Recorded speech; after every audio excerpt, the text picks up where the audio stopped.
Hello guys, today we have another deck profile video, but today it's gonna be a little bit different because I found this new deck with Memento that I thought a while back maybe it was good, but after seeing the recent success of Foolish Barrel Goods in the deck, I decided that yeah, other people have the same opinion, so let's try it. And honestly, it's very good. I will explain the reason why later in the video. So let's start with the monsters. The monsters are pretty standard. It's 3 blade, 3 witch, 3 tatsu, 2 goblin, 1 combined creation, 1 horned, sleepy, gothic, Akihiron mace, and Finsmith. This is very standard. I have explained a lot about this in every video. You don't need me to explain it now. If you haven't seen the other videos, please do. So now I'll explain why Foolish Barrel Goods is so good. So, the best deck at the moment is Finsmith Rizel, and maybe in the future it will be Mitsurugi. And Crystron is also in the meta. So, the reason that this is better than hand traps is because you don't have a lot of space in the deck and you only have 12 to 15 tops, but 15 is not a great ratio for Memento of non-engine.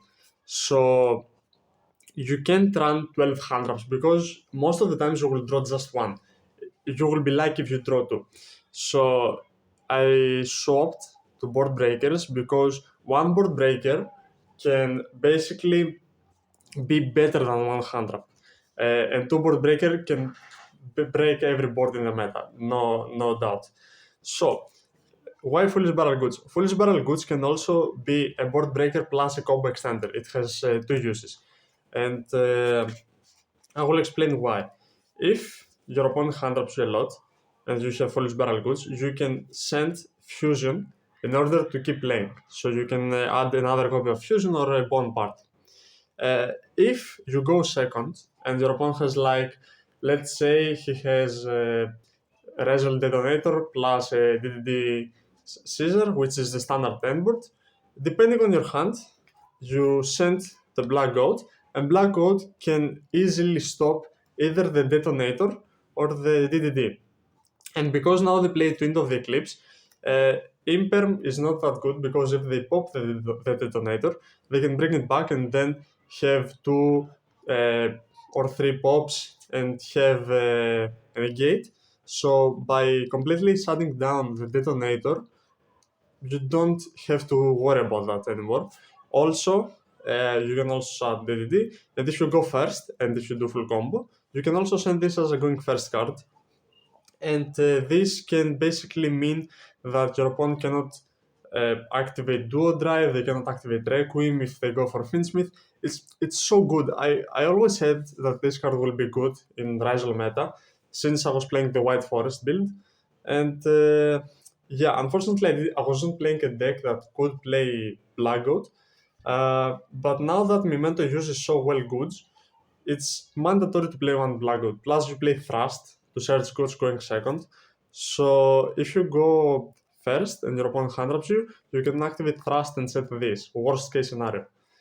So moving on to the spells, you play 3 Bond Party, 2 Fusions, and 3 Goblin Biker spell.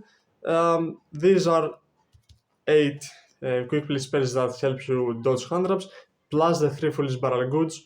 You almost can play around every hand trap almost every time. The field spell one-off. I'm testing this as a one-off for Thrust because you need extenders, and sometimes goods is not that good if you don't have masters on the field. So if you play against Rizel and you have Thrust, you can also search this, which is full combo, because you not only special summon a goblin, but you detach the material from their card, and you can also retrieve the goblin by the second effect. So it's also very good. I play 2 Thrust, 3 is kind of a brick, and 2 talents. And I also play 3 Droplet. Droplet is amazing in this deck because you have a lot of quick play spells, and you also have the good discard with Black Goat.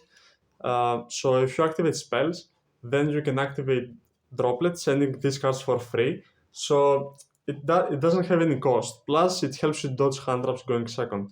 So you have even more ability to dodge the interruptions. And of course, one call buy and 3 perma, because this, although it's a hand trap, it's also good going second. Even if you draw it, it's 1-for-1 trade, which is good against this meta because it can shut off the Caesar, or if they have detonator with aggregator instead of twin, you can also shut detonator. So it's also very good.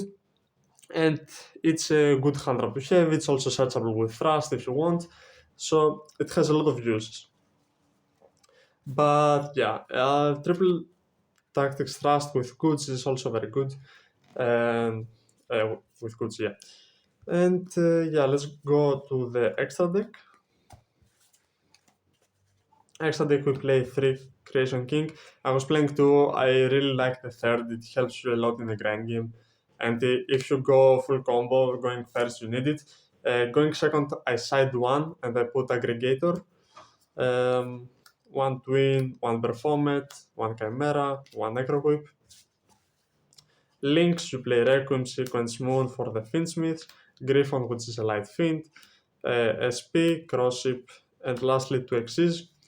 So a few of you will ask me why I don't play the Link 4, the new Link 4 that went out in the new set. So it is good. The new Link 4 is good because assuming that you will reach the next standby phase with this deck going first, and that you have enough setup for a Link 4, yes, you draw a lot of cards because every Memento is a different type. But it's not that great if you really think about it, because if you are already playing to the point you reach to make a Link 4, you can make much easier this and then go into Finsmith package, which sets a lot of negates or Griffon, and Griffon is a floodgate. The Link 4 is a monster reborn for light or darks, which is useless because you don't have a good light or darks to reborn other than Darkblade, let's say. So you must change your build into an IP Masquerena build, which I don't like at the moment. You can also do some stuff with the pop, like if you play Artifact Dagda, you can set up Lancia, which is good against Malice, but the same thing you can do with Baphomet if you're afraid of Malice, and you can set up Chaos Hunter, which is a bit easier because you need less monsters. And not only that, the other effect that pops is not that good in this deck because you have already enough ways to pop. You have Horn, you have Creation King, you have Darkblade, you have Chimera. You don't care about popping one more card of your opponent. So until I find like a good build that uses the Link 4, I play Griffon package for now. So moving on to the side deck, I play 1 aggregator and 3 slayers. Awesome board breaker. Wins every game if you go second against Rizal at the moment. If you've not tested a lot versus Mitsurugi, I might run Droll in the main or whatever. So, because you play goods, you also have good synergy with Mischief of the Gnomes, because you can send it to the graveyard, and you can banish it and then win versus Rizal. The Finsmith variant of Rizal, you don't care a lot, because Finsmith don't do anything against Memento.